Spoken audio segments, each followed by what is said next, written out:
The Raptors now have a massive problem as it's been reported that Jakob Poeltl has sustained an ankle injury and will be at least out for the next game against the LA Lakers. So we're going to break down this report, why it's so bad for the Toronto Raptors right now, especially given our depleted front court following that OG Anunoby trade, and how the Raptors can hopefully get around it. Because again, we have been rolling as of late. The Toronto Raptors right now are in a tough spot in the Eastern Conference. They dug themselves quite the hole, but they're making a push back in the Eastern Conference, so every single win matters. So injuries like these are pretty brutal to sort of hear about, so we're going to dive into it all in this video. But before we do that, folks, we are very close to 32,000 subscribers, and you guys have been crushing it, hitting that sub button, especially over the past couple of weeks. And still, if you're a part of that 56% of our viewers that are not subscribed to the channel, it would mean the world to me if you guys could hit that subscribe button, and let us hit this goal of 32,000 subscribers. But let's dive into the news, because we have an unfortunate update as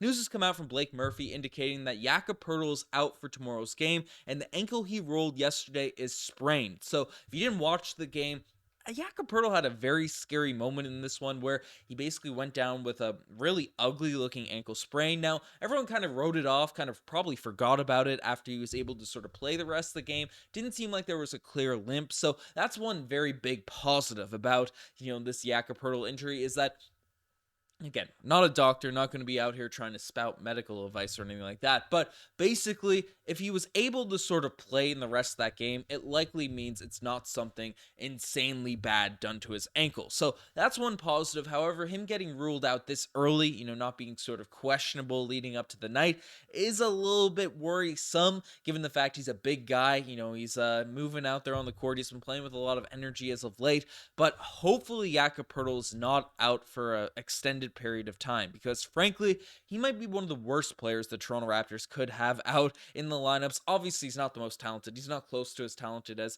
anyone else probably in the starting lineup, scoring the basketball, big names, RJ Quickly, Scotty, Pascal, all that type of stuff. But I mean, Jakob Poeltl is really the only reliable big man that we have. Now, we're going to look at alternative options, but Blake also touched on, obviously Otto Porter Jr. is out, or is doubtful, as he is every game, and then Christian Koloko remains out. And I've seen a lot of people sort of bring up this question, especially with Precious gone, about what's happening with Christian Koloko. There hasn't been any updates really as of late. He's been dealing with a respiratory issue that we're really not sure what it is. He's able to sort of travel with the team, and he's one thing someone's pointed out, that he's went to the sick kids hospital in Toronto. He went some visits there, so if it was something contagious, they probably wouldn't let him in any of those places. But Christian Koloko, he has remained with the team, but we still don't have any updates in terms of when he could potentially come back. But this is something I've alluded to in recent videos, because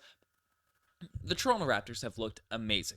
Our offense is on a whole nother level here now at this point, and the Raptors have been getting some really good wins since that OG Anunoby trade, which brought in IQ and RJ Barrett. But the biggest issue that we've had is our lack of depth out there on the front line, and Poeltl has been doing a solid job getting rebounds, doing his thing on the defensive end. Some moments it hasn't been perfect, but overall, he's definitely our best sort of big man defender. He's a lumbering, has that size, he can have that verticality, got cooked by Sabonis, but other than that, he's done a really good job for this Raptors team.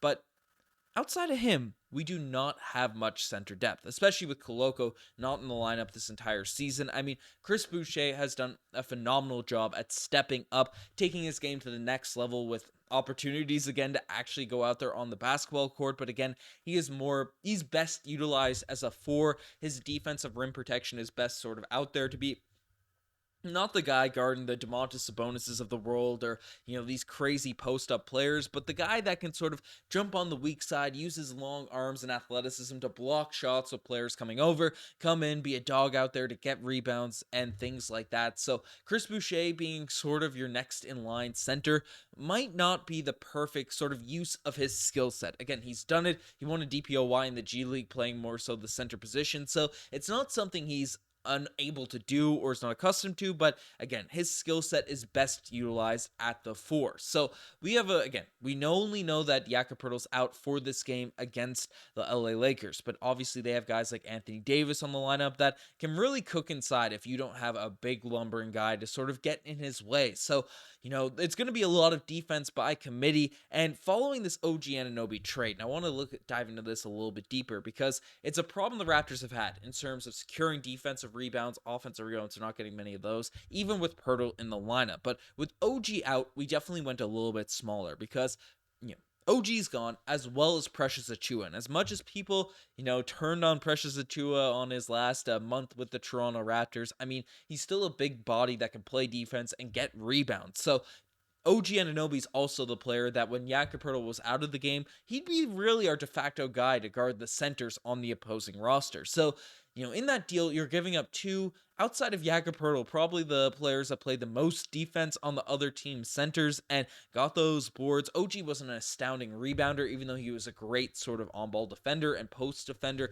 Didn't usually secure the boards, but he was doing his thing out there on the, defensive end. But now with Poeltl gone, our depth chart at the center position is looking very, very thin because right now, again, Boucher, who is more of a 4, we can have Scotty or Pascal, again, more 3 and 4s in terms of their regular positions, but then Jontay Porter, who again has looked pretty solid, has impressed a lot of Toronto Raptors fans, specifically coming in as a two-way option, as a two-way player, but he's not providing the level of defense, especially against a guy like Anthony Davis, that a Jakob Poeltl is going to provide. So, I mean, if you look at the games that we have going after that, the Clippers have been cooking, Zubac there always ends up crushing the Toronto Raptors. I mean, it's we're gonna need a speedy recovery from Jakob Poeltl or Christian Koloko because the Toronto Raptors just are too thin out there on the front line, and everyone's calling for Pascal Siakam trades, and there's more rumors, more stuff that's come out even since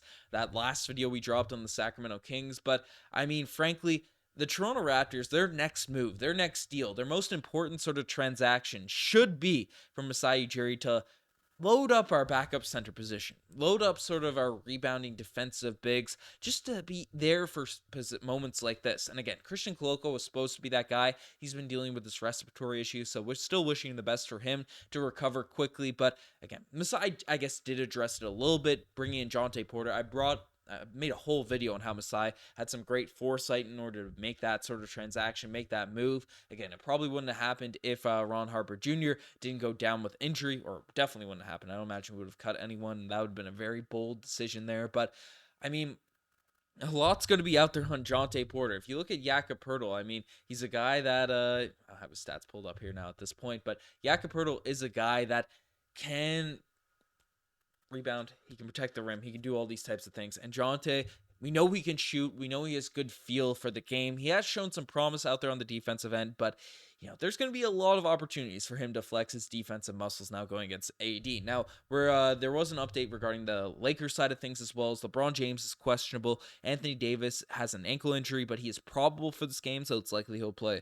Hachimura's out, and then Gabe Vincent's also out. So if LeBron James is not in the game, then you can play more defense by committee on Anthony Davis. So again, we're hoping no one's actually injured. We always want teams to be at full strength, but again, the Toronto Raptors need to get every single win they can possibly get, being a bit digging themselves a hole at the start of the season. Now they can make a run, they can make a push, especially with the Nets and the Bulls. We're right on those guys' tails. We just passed the Atlanta Hawks.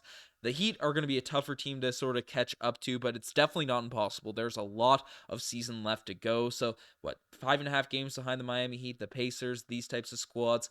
This is definitely sort of a race where the Toronto Raptors can get right back into the mix with a few wins. But we need to win all of these games, especially against a Lakers team that has been struggling relatively as of late. So, I wish him the best for Jakob Poeltl. Hopefully he recovers fast. Let me know what you guys think about the Toronto Raptors.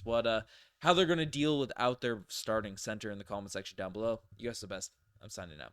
Cheers.